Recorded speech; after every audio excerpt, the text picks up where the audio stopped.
at the UK Games Expo press preview evening, and we are at the Blue Donut Game stand, or is it Blue Donut Studios? Well, we're a bit of both. Blue Donut Studios and Blue Donut Games. We're here for a special reason, because we have a board game and we have a virtual reality game as well. Right, okay, I think that's going to be worth talking about. So, oh yes, Marcus, I believe your name is, yes? It is. I'm Marcus. Talk to us about Horror in the Library. Yes, Horror in the Library is a family tile-based card collecting game, and the idea is this: we've all been invited to the mansion of the Mad Professor for a sumptuous feast, and we want to know more about the secrets that lie within his mansion. Indeed. So we say, yes, please, let's come along. So we all come along. At the end of this sumptuous feast, however, he reveals he has nefarious plans in store for us. Wonderful. And it's a Victorian game, so we all stand outraged. Sir, we're outraged. Unfortunately, he has laced a sleeping potion into the food, and we all pass out. However, when we wake up, we find ourselves scattered throughout the interdimensional library, and we have in one hand a letter and in the other hand a strange clock-like device. The letter tells us this is the fortitude meter, and we have to keep the fortitude meter in the green to be able to search for pages. The secrets are located in these pages in the books of the library. And why are these secrets special? Because we need to match these secrets. But before we start this game, we decide how short or long the game is going to be by choosing how many secrets we're going to have. Of course, you can't see these secrets because they're secret. And I put them face down like this. Once we've selected our secrets, we can then start the game. The idea of the game is to obviously find our secrets and escape in the green portal. We can't go into this portal until we've got all those secrets. So how do we do it? Well, we have three types of actions: a move, a search, and a look. So with a move, as you can imagine, I'm Betty here, and Betty Sizzle can move through this open door into another room. No problem. We always look at the door in the room we're in. That's easy. However, we can also pass through a locked door. If we close through the closed door like that, we'll lose -1 fortitude. There's another type of move that we can do. So Eldred is in this room here, and he wants to get into this room. The trouble is there's a stone wall. It's too thick for him to pass through. So he's going to have to use something else, another move, which is to actually move the tile 90 degrees and then pass through the closed door and -1 fortitude. Yep. Yes, it's an ever-changing interdimensional library, and all the players can rotate all the rooms whenever they need to. So the next thing is then searching. So how do we search? Well, remember that we need to have positive fortitude. So to be able to have positive fortitude, we actually need to look first. So let's go back into this other room. Let's look at a painting. There are paintings throughout the library. There's small paintings and there are big paintings. To be able to restore our fortitude, we take one die and we roll the die and we do a D3. So we just divide it by 1 and round it up. That gives us 1 point. We're back in the green. So we can actually go back into this other room. But what we're actually going to do is we're going to have another look. So I need to improve my fortitude. That gives us 2 points of fortitude. And when I go back into this room, that will be -1 fortitude because the door is locked. So now I can look at the bookcase, or I can search the bookcase, and I can search the drawers. How do we do that? So I take my search marker and I put my number 1 on the bookcase. I then record my number 1 on the search meter. I can then roll these 2 dice, but you can see they're different colours, yellow and white. Why are they different colours, you ask me? I am asking. Well, I'll tell you why. So yellow and white, X and Y. So we can look up 4, 4. So if we go to 4 and 4, then we will see that is a black page. So we take a black page from the lore page deck, and we look to see, does this card match? We turn over our secret, keeping it secret, of course, and we can see it doesn't match. If it did match, we'd be able to put that, lock it away, and nobody else can steal it. However, it doesn't match, so it means that we have to put it to one side, face up, and it is vulnerable. Yes, it's vulnerable, folks. That means other people can steal that card that I want. That makes me happy. I like stealing from people. I like stealing as well. So this is where the betrayal comes in, and the collecting. So it means that what we need to do is actually build up sets. There are two types of sets, two of the same colour, a pair, or three different colours, three different colours. I don't know what else you call Very it. technical. Very You could call technical it a indeed. pile. I think if you were a gambling man, you'd call it a pile of cards. Exactly. So, never mind, moving on. So we can create sets. When we've got a set, we can go to another bookcase, and rather than doing a search, we do an exchange for the card that we need. So that's searching bookcases. But as you know, we're all playing against each other, and somehow we need a competitive edge. Yep. So where do we get that competitive edge? Well, one of the ways is by looking at the draws. So let's get my number 2, and I'm going to do a number 2 on the draws. I then, rather than use the dice, I'm going to have a good old rummage in this Victorian bag with one hand. It's me with one hand rather than the Victorian bag. And I pull out a coin. You can see it's a curse. There are other coins as well. There are lots of curses. Oh, that's weird. Oh, the bag is cursed. We love a good curse Oh, here. yes, but you can see there are There we blessings go. and curses. So you can see we have blessings and curses. So here are the blessings and here are the curses. Now, the blessings, as you can imagine, the blessings do all lovely things for us, like restore our fortitude.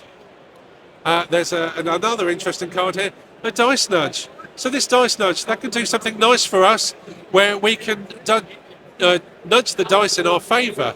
But we can also do something rather nasty and play that out of turn and change somebody else's dice roll so it's in our favour rather than theirs. Oh dear, what a shame, what a nasty thing to do. Now, the other thing is there are curses.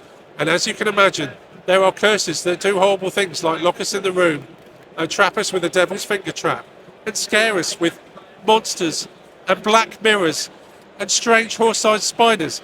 But there are guns, there are knives, good grief, there are blunderbusses even, which we can use against other players to steal the cards that we want to be able to build up our own sets, or even give us the one card that we actually need to complete our set.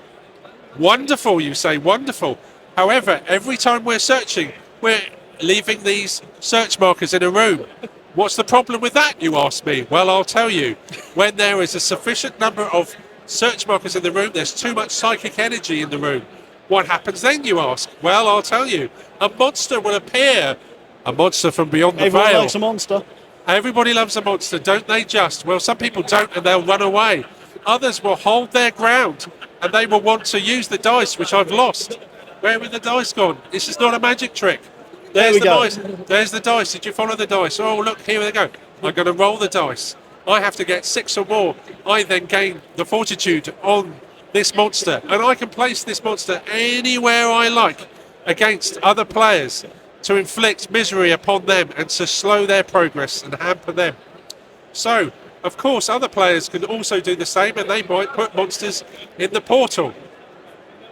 So if I get all my secrets, I can go into the portal if I've got my fortitude high enough, and then I can attempt to attack the monsters. And I may meet those monsters and again put them anywhere I like. However, I might be unlucky in my rolls, and somebody may use that dice nudge card, and I get ejected. Oh, I'm despondent. This is terrible. I thought I was going to win this game. However, no, somebody else, Rufus, is going to come in, and he's got enough fortitude to come in, and he rolls, and he gets a better score than that, and I will pretend he's got a wonderful score, and he defeats the monster, and he wins the game. Woohoo! Wonderful. So that's how you play Horror in the Library. Very nice. There is an expansion. The expansion is here. There's a whole host of lovely things to expand the game.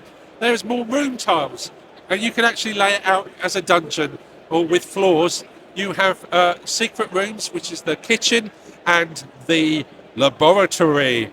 And both of those have monsters that roam around those rooms, and they're very powerful, and they guard blessings and curses that are very powerful.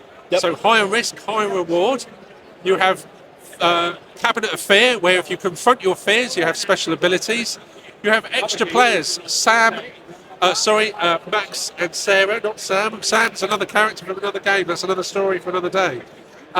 So you've got extra characters, and if you've played all of that and you still want more, you can actually go back to your core game, and you can play the classic and the advanced. Yes, the advanced game, Nice. where the characters all have special effects at -5 and +5.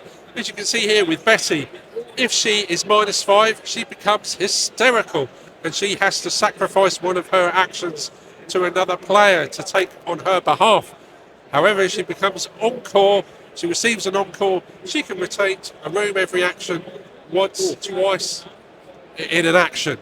So nice. there's plenty to play with there, and there's monster abilities. So this game will keep you busy for many years to come. Definitely. There's a lot of replay value basically within the core box and, of course, the expansions as well, which is fantastic. Indeed. I can understand why my partner bought the game, and I can understand why she wants to play it so much. Oh, yes, indeed. And having had you give me such an amazing demonstration, I can definitely say I will be playing it because it looks really fun. But you mentioned VR. Yes. Why are we talking about VR?